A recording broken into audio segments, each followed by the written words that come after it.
Kati mulongo aba muganda wa mulongo babiri twemanyi nnyo era bw'otuuka ku kyalo kyaffe ewaffe Masindibwe pa n'obuza mulongo babiri ewaba mulongo babiri oba senga wa mulongo babiri bakubuulira kwaffe ku kyalo kwennyinnyini kwembeera n'oyo mulongo babiri kwe bamuzaala mwagala nnyo oyo mulongo babiri ate nolwako abantu kujja Kampala kwekyusa kati oyo mulongo n'okujja e Kampala nze kuba nze Nassali najja e Kampala ndowooza yali najja dda 2016 okujja e Kampala kati bwe nzijja e Kampala nfumbirwa Tata Brighton kati bwe nfumbirwa Tata Brighton naŋŋamba leetayo muganda wo ki Ndeeta mulongo babiri ku kibuga. Kitegeeza mulongo yajja 2016 e Kampala. Mulongo mulongo. Nzongo bakunyumiza mulongo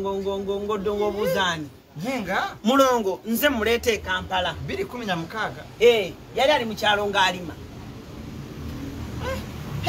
Ezo sente zonna zaafunye n'okugenda nga yeeraga nga takyapa ku sente.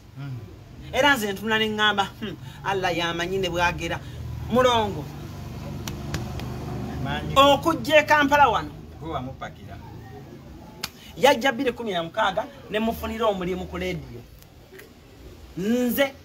nze nagenda ku UBC eyo radio y'eggwanga nensanga omwami baali bamuyita Ibrake Mukasa ne mugamba Ibrake Mukasa mpeera mulongo babiri omulimu yasoka nangamba gwe Mama Brighton gwe togwagala nze ne mugamba nze mbeera busy ndi mukyala wa waka nenteekayo mulongo babiri namukubira essimu mu kyalo nengamba mama amutegeke mama n'ategeka mulongo babiri olunaku lwalinga lwakutaano 2016 ng'atuuse kati 2016 mulongo babiri n'afuna omulimu atandika okukola ku radio 2014 mulongo mumanyi mulongo nze mumanyi zishiya era ne bwe mukubira essimu ya singamba nina essimu yange akati ate mulongo munne yani mulongo munne yani anti bamanyi nnyo mulongo munne mulongo wani si babiri ono mulongo kati ate mulongo gwe yazaalibwa naye yani mulongo munne poza ate ekyo kati nganzeyo nembuuza senga manga osabuka okuyisa kusabuka kankubuulire kwegamba gwe okulimba kwakulemeramu ate tomanyi mama na kitende olowooza simanyi mulongo babiri nga bamusanga kankuleetera ebifaananyi nga tukyali bato ebiri mu alubamu naye Katonda yatunda akakazi kano newe kale mu obufumu kasabuka buli bibuze kibuze waliwo ebifaananyi byenajja mu kyalo naye kati bibuze naye naawereka mwe babeeragirako eno ku kibuga feeri tubamanyi tubeera nabo kati nze mulongo babiri wandaba afukamira n'ofukamira nambuuza aiya oli w'amaanyi ayina muganda we bamuyita Olisha M Olisa M kati oyo muganda wa mulongo babiri naye era kumpi nze namuleeta kuba nze naleeta mulongo babiri naleeta oyo muganda Olisha M oba ompulira naye asoma bbaluwa kati ate oyo bwe yajja ne mukone kitinga ku bayimbi oyo Olisa M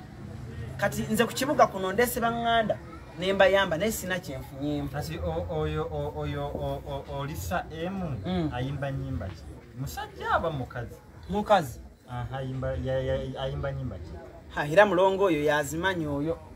kuba nze nabaleeta ku kibuga nembateekako basobole okukulaakulana naye mulongo afunye ssente naye mama nekitende nkubuulire mulongo afunye ssente naye mulongo tasobola yadde okunkubira ku ssimu naŋŋamba Mama Brighton nze mulongo babiri no naye ekyekumi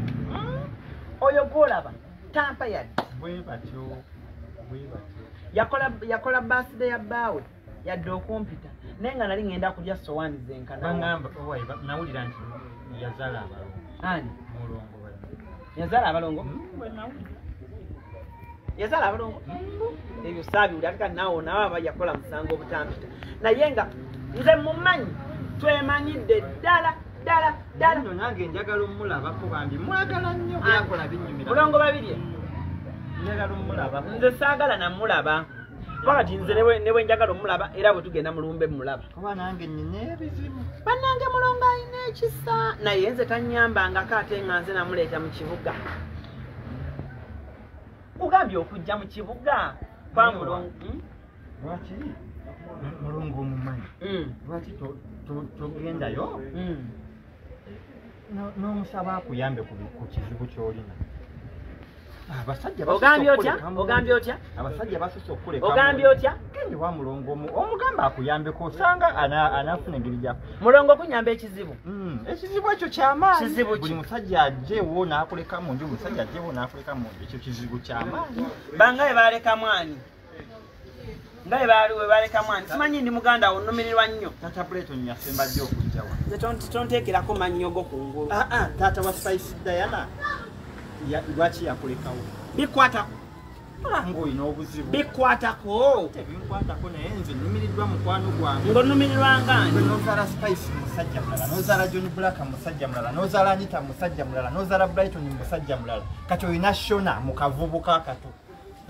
nze naawe ani akusinga okwagala obuvubuka obuto ani akusinga okwagala obuvubuka obuto nze nyina wano wabeerawo akavubuka kato wajja okeyambuliremu ebisiraani ani yakwogerako nze wamma kubagiranga agula capati tomanyiira nsanze wange wano wo ozze kusabiriza butto wazimba tojja kummanyirira wange nange tomanyira bali bannuze tojja kunsobola ogenda otambuza obwenzi omanyi nnyo ogenda otambuza obwenzi waganda okuzaala omusajja gwe wasooka okubeera naye waganda omuzaalira lwaki nakusanze ne bba wange wabadde omugamba ki baawo wabadde omugamba nze nebake ne baawo kwe kusunga mbasajja wandabako ne baawo waluzinga sayiti oli kabisiraanyi obubeera obwe bwa bisiraanyi ani akusinga olina obubeera obw'ebisiraanyi baawo olina ebibeera ebyegatta nze nyina gwe tulagaagago oli wa bisiraanyi ebibeera nawe byegattagatta bisiraanyi byereere mulabe wenna owunya ne kalalume genda onaabe bulijjo sikikugambanga naye leero nkikugambye mwina n'ebikwewa mmwe olega ebiyindo mwina ebiku tonvuma biku mwina ebiku tonvuma biku nga mwababireeta mwina ebiku ewaffe obirabayo mwababireeta nolabayo ebiku wakajjewo wakomajja okulya omuceere ensi yakulema wakomajja okulya omuceere wuwo mbu mulya nnyo omuceere era olinda Christmas tolabye nga bazeetooke